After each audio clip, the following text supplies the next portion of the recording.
Imagine waking up in a quiet Tokyo apartment, barely larger than a single-car garage. Morning light filters through paper screens, a small kettle hums on a tiny stove, and yet everything you need is within arm's reach. No wasted space, no clutter, just calm. Now picture this. While much of the world keeps chasing bigger houses and endless storage, millions of Japanese families have mastered the art of living smaller. And in doing so, they've unlocked a kind of freedom most of us forgot existed. What if less space could actually give you more life? What if owning fewer things meant gaining more peace, more time, and more money? And what if the smartest financial move you could ever make wasn't about earning more, but simply needing less? Today, we're diving into the quiet genius behind Japan's minimalist lifestyle, the mindset that turns every square foot into purpose, every object into meaning, and every moment into freedom. Because sometimes, living smaller isn't about restriction, it's about rediscovering what really matters. And wait until you see how one Japanese couple turned a 200-square-foot apartment into a space that feels twice as big without spending a single extra dollar. Let's begin. It's easy to believe that a bigger home means a better life, more space, more comfort, more freedom, or at least that's what we've been told. But what if the opposite were true? What if the secret to a happier, freer life was hidden in the art of living small? When I first visited Japan, I stayed in an apartment that was smaller than most American bedrooms. At first, I felt a little uneasy. Where would I put my suitcase? How would I move around? But within days, something surprising happened. I started to feel lighter. Every corner of the space had a purpose. There was no wasted furniture, no clutter, no distraction, just enough of everything. And it was perfect. That's when I realized something profound. Living small isn't about giving up. It's about gaining back control of your time, your money, and your peace of mind. The Japanese don't see minimal living as deprivation. They see it as refinement, a way to focus only on what truly matters. Think about it. A smaller space forces you to make choices. You keep what you love and you let go of what you don't. You start noticing how little you actually need to feel content, and that's when something shifts. You no longer chase comfort, you start creating it. In Japan, living small isn't a trend, it's a tradition. It's rooted in centuries of culture that values balance, mindfulness, and harmony. The wisdom is simple yet powerful. When your space becomes lighter, your mind follows.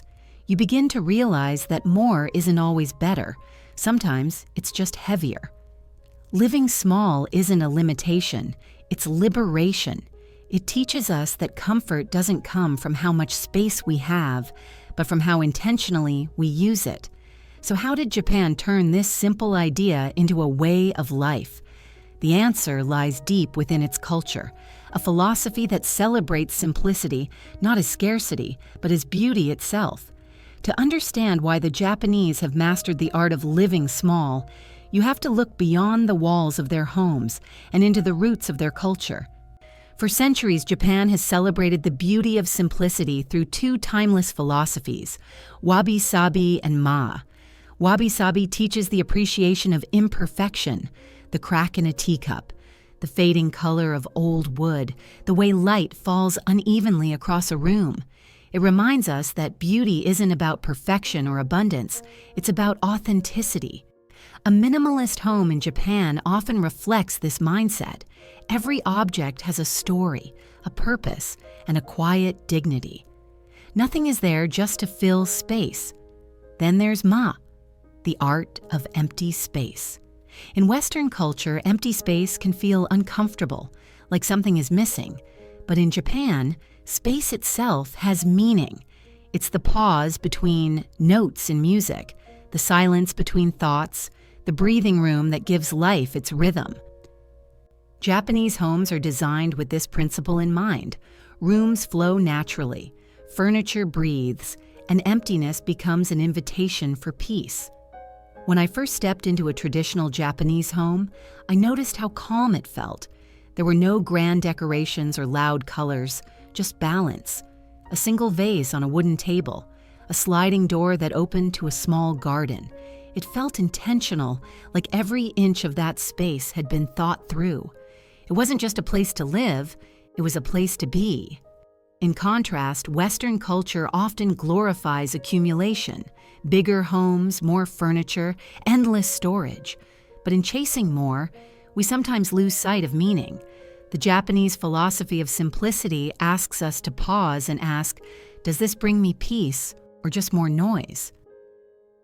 True comfort doesn't come from what we add to our lives, but from what we allow to stay. When we strip away the excess, we make room for what truly matters: clarity, gratitude, and harmony. Now that we understand the wisdom behind this simplicity, let's explore how it transforms everyday life, starting with something that affects all of us: the cost of living. One of the most overlooked paths to financial freedom isn't earning more money, it's spending less on where you live. In Japan, this principle is almost second nature. Housing there is designed around efficiency and value, not prestige. And the results? A lifestyle that costs less but feels surprisingly rich. Take Tokyo, for example. A couple living just 15 minutes outside the city center can save as much as $700 a month in rent. That's over $8,000 a year without giving up safety, convenience, or comfort. They trade proximity to nightlife for peace, a small commute for extra savings, and in return they gain financial breathing room that many city dwellers only dream of. The same logic applies to utilities. Smaller spaces mean smaller bills, less area to heat, less light to power, fewer devices running around the clock. Some Japanese families have even mastered the art of micro-efficiency, using natural light, fans, and smart insulation to keep energy costs shockingly low. Every small adjustment compounds into thousands of dollars saved each year. But beyond the math, there's an emotional freedom that comes with it. When your rent and bills no longer consume half your income, something magical happens. You start to breathe easier. You stop chasing promotions just to keep up with expenses. You stop stressing over every unexpected cost. You realize that wealth isn't about how much you make, it's about how much you keep. I once met a teacher in Osaka who told me, "I live in a tiny apartment, but I feel rich every day." When I asked her why, she smiled and said, "Because my bills are small and my time is mine." That's the quiet power of living small. It gives you back control. And once you taste that kind of freedom, it's hard to imagine living any other way. Financial peace doesn't always come from earning more. It often begins with needing less. When you design your life around what truly matters, every dollar stretches further and every moment feels lighter. So how do Japanese homes make these small spaces feel so comfortable and functional? Let's take a look at the brilliant design secrets behind their sense of space. If you've ever walked into a Japanese home, you might have noticed something extraordinary: how a space that looks small on paper somehow feels spacious, calm, and complete. This isn't luck or expensive design, it's intention. Every inch has a purpose, and every item earns its place. Japanese homes are masters of multifunctionality. A dining table becomes a workspace by day. A sofa turns into a bed at night. Closets slide open to reveal perfectly stacked storage bins, each labeled, clean, and easy to reach. It's not about having less, it's about using every inch wisely. One of the most brilliant design choices in Japan is how they think vertically. Walls aren't just for decoration, they're for storage, organization, and even beauty. Floating shelves, hanging plants, foldable furniture, and pull-down racks all make the space feel open, yet alive. Instead of expanding outward, they build upward, and the result is efficiency without sacrifice.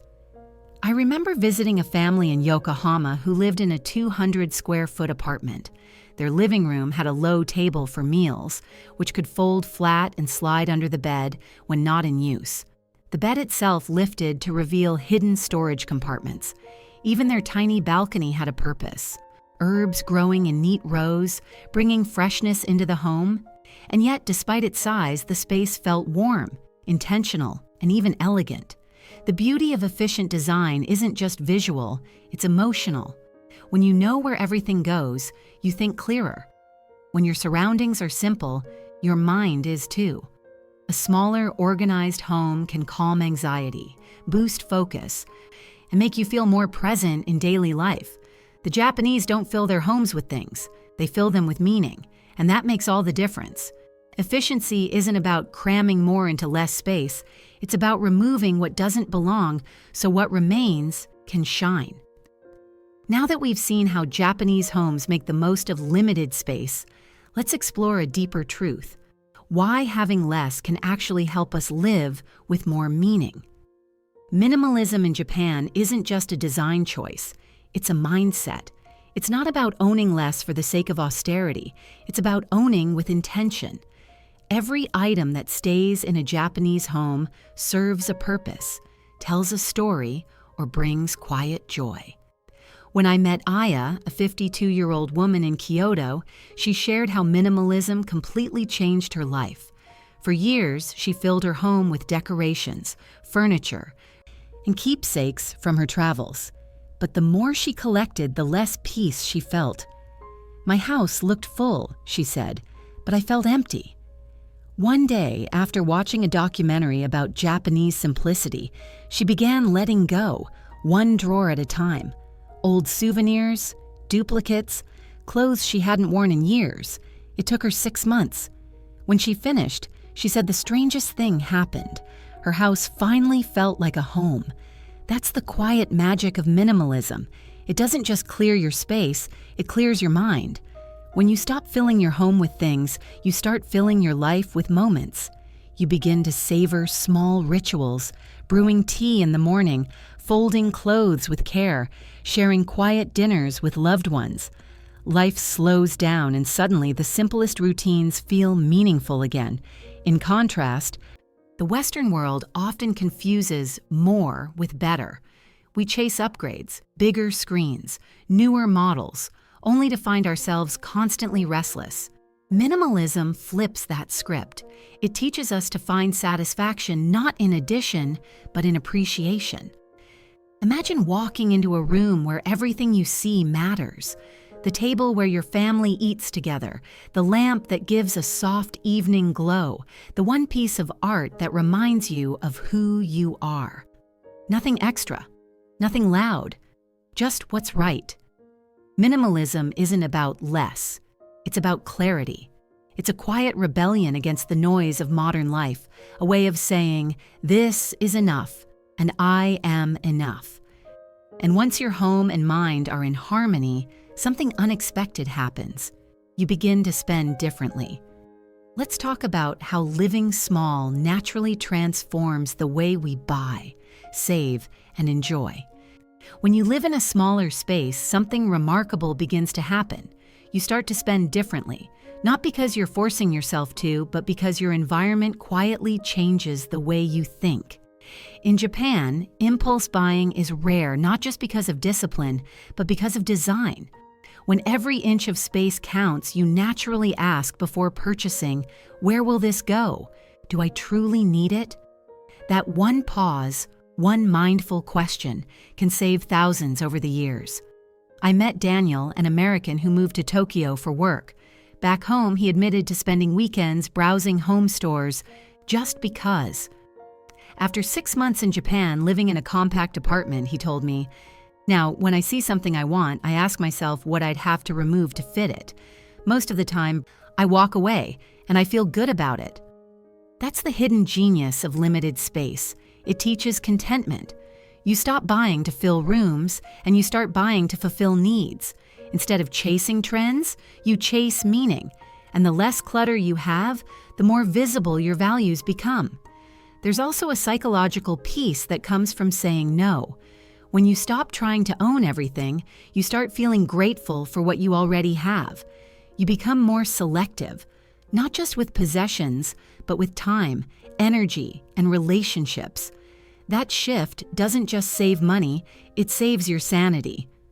One study from Kyoto University found that people who live in smaller, organized spaces report lower stress levels and higher life satisfaction than those in larger, cluttered homes. The reason? They spend less time maintaining things and more time living. Lesson: living small rewires your relationship with money. You stop spending to feel better and start feeling better because you spend less. Transition to part 7. And this mindset leads to another powerful truth. When your home is smaller, your life doesn't shrink. It expands. Because with fewer things to manage, you finally have time to live freely. When most people dream of success, they imagine more space, more possessions, more of everything. But in Japan, many have discovered that the greatest luxury isn't expansion, it's freedom. And that freedom often begins with a smaller home. Smaller homes come with a gift that few people talk about: time. Less space means less to clean, less to maintain, and fewer repairs to worry about. You stop spending your weekends vacuuming 3 floors or mowing a giant lawn and start spending them walking through the park, reading, or visiting friends. Life becomes lighter, both physically and mentally. I once visited a retired couple in Sapporo who had sold their large suburban home to move into a cozy apartment half its size. When I asked if they missed the extra rooms, the husband laughed and said, "Not even a little. We gained back our weekends." Instead of managing their house, they were traveling, learning pottery, and volunteering at a local school. Downsizing didn't make their life smaller. It gave them room to grow. Financially, the benefits are just as powerful. Smaller homes mean smaller bills, lower heating costs in winter, less air conditioning in summer, and minimal upkeep. One leaky roof or broken furnace can set a homeowner back thousands of dollars. But when your home is compact, those worries shrink with the square footage. Yet the greatest reward isn't financial, it's emotional. When you live in a space that matches your true needs, you feel aligned. You no longer measure success by square feet or possessions, but by peace of mind. You realize that simplicity is the ultimate form of wealth. A smaller home doesn't limit your life, it liberates it. It gives you back time, energy, and joy that no paycheck can buy. And when we step back and see how all these pieces connect, money, design, simplicity, and peace, we start to realize something profound. This isn't just about space, it's about a quiet revolution in how we choose to live. There's a quiet revolution happening around the world, one that doesn't make headlines or shout for attention. It's unfolding in small apartments, tiny homes, and minimalist spaces where people are choosing less and, in return, gaining more. In Japan, this movement isn't radical. It's rooted in wisdom passed down for generations. The idea that peace is found not in abundance, but in balance. That fulfillment doesn't come from filling your home, but from filling your life with time, meaning, and connection. I remember a conversation with a young designer in Osaka. She said, "My dream isn't a big house. It's a life that fits perfectly." Those words stayed with me. A life that fits perfectly. Isn't that what we all want? A life that feels like ours, not one built around debt, clutter, and endless chasing. Living small is not about shrinking your world, it's about sharpening its focus. When you let go of what you don't need, you make space for what truly matters. Dinners that stretch into laughter, quiet mornings with tea, the peace of knowing that what you own doesn't own you. This isn't just a lifestyle. It's a mindset shift, a quiet rebellion against the noise of consumerism. It's a reminder that joy doesn't scale with square footage, and freedom doesn't come from accumulation. It comes from alignment between who you are and how you live. So maybe it's time to ask yourself, what would your life look like if you needed less? If half the space could give you twice the freedom? If simplicity wasn't a compromise but a return to what truly matters? Living small isn't just a Japanese tradition, it's a universal truth. The less we carry, the further we can go. If this message resonates with you, take a moment to look around your own space. What could you let